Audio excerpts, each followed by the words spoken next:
Welcome back. For your do now, I was expecting you to explain what economic indicators are and how they're used.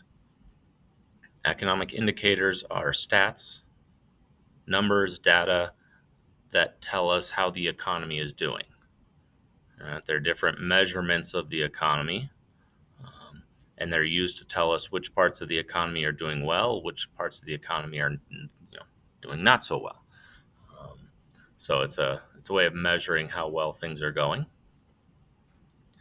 Today and then the beginning of next week, we're going to look at some of these economic indicators to try to understand them, but also use them to measure our current economy. We're going to start with GDP, which you should have read about yesterday. GDP stands for Gross Domestic Product. This is the total output of a country, the total amount of stuff made in a country. So when we say stuff, we mean goods and services. So all the stuff made, like hamburgers and shoes or cars, but also services provided like, a lawyer, accountant, teacher, all those count as part of the GDP, the total output of the country. And you take the whole thing the country makes, you add it all up, and you get a number. Simple equation, you add up all the products and services, you add up the government spending, any investments made, any exports, things sold to another country, and then you subtract any imports, stuff you buy from other countries, and you get your GDP. I said this is measured in dollars. All right, so if a pair of shoes goes for $150, $200, that's $200 towards your GDP. Now, there's a couple different ways of looking at it. There's nominal versus real. So sometimes you hear nominal GDP versus real GDP. That's just a way of accounting for inflation. So if you use real GDP, that'll account for inflation. Just because our prices went up doesn't mean we're more productive. All right, so we really want to look at the real GDP. There's also GDP per capita, meaning per person. So you take the GDP and divide it by population, so you can see how productive the average person is in that country, how wealthy the average person is in that country, which is sometimes helpful if you're looking at a country like China. Yeah, they produce a lot of stuff, but they also have a population of like 1 billion people. So the average person is not so productive or wealthy.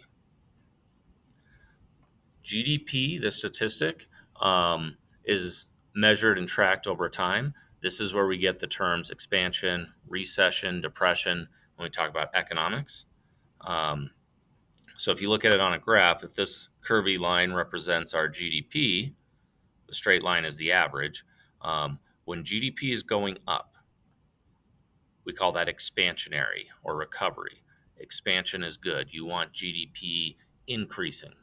You want that number as big as possible and always going up. When it starts to go down, we call it contractionary, or we can call it recession.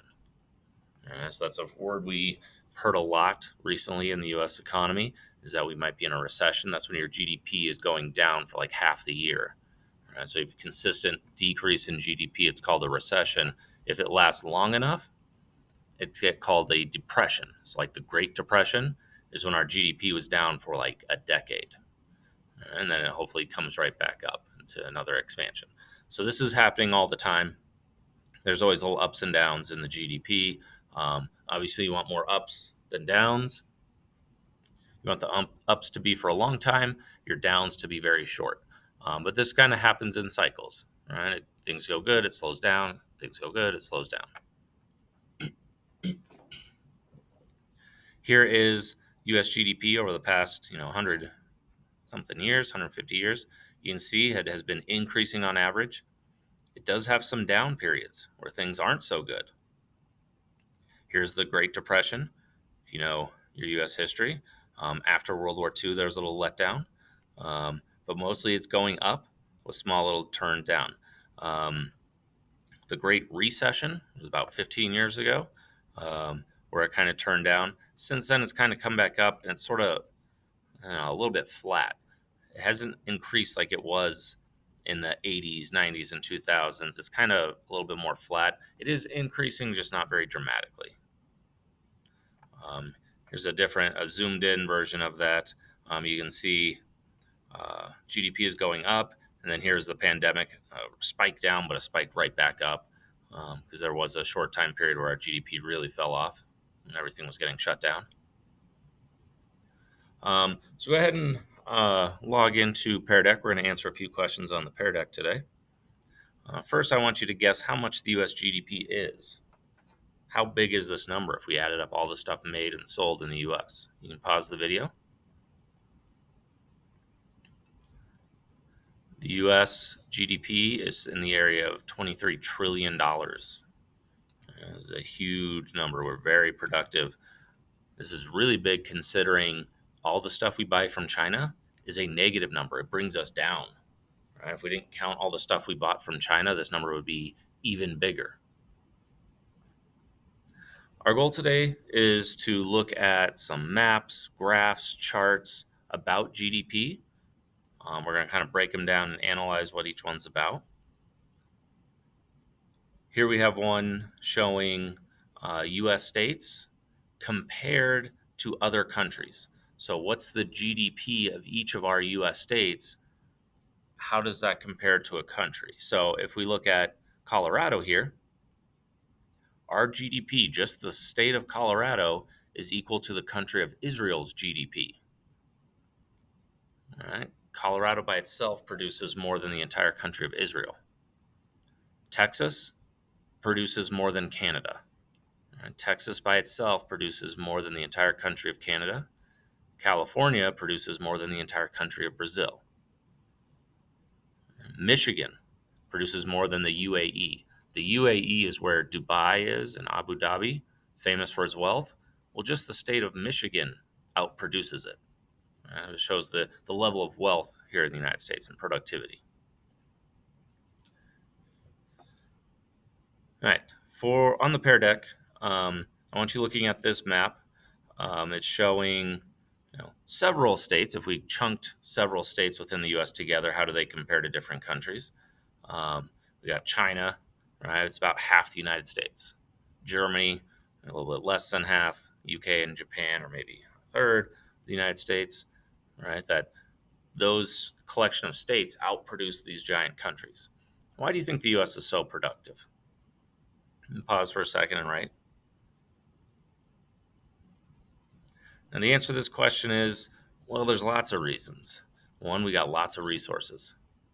We got lots of really good stuff. We got lots of land for growing good food, which means we don't have to worry about food because we can spend a lot of our energy on finances and owning companies.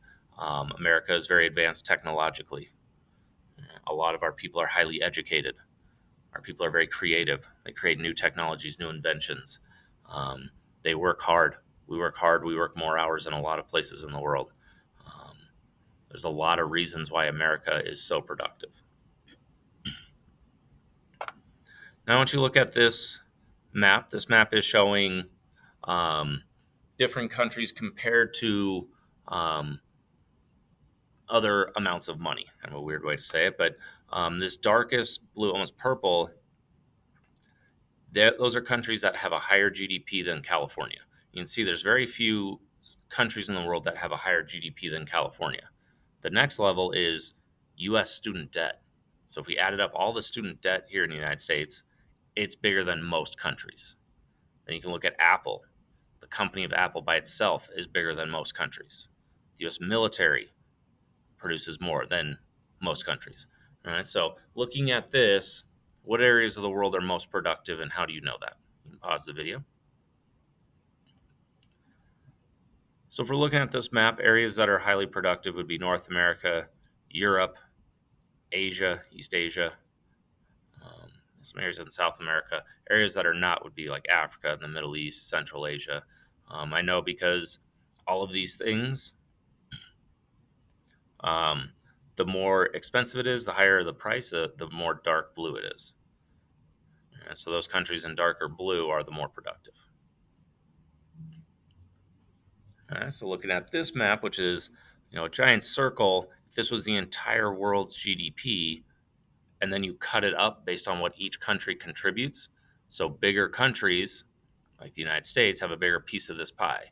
Countries that produce very little, here we got Israel, are smaller pieces. So, what areas of the world do you think are the least productive and why? So, if we're looking at areas that have low productivity, you can see purple is very small in this map. That's Africa. The entire continent of Africa just produces this little piece of the pie. Here's Australia and Oceania. Over here we have the Middle East. So there's certain areas of the world that produce very little, and there's lots of reasons for this: poor government, poor economic infrastructure, lack of resources, um, all those different things. Today's assignment is going to be on Schoology.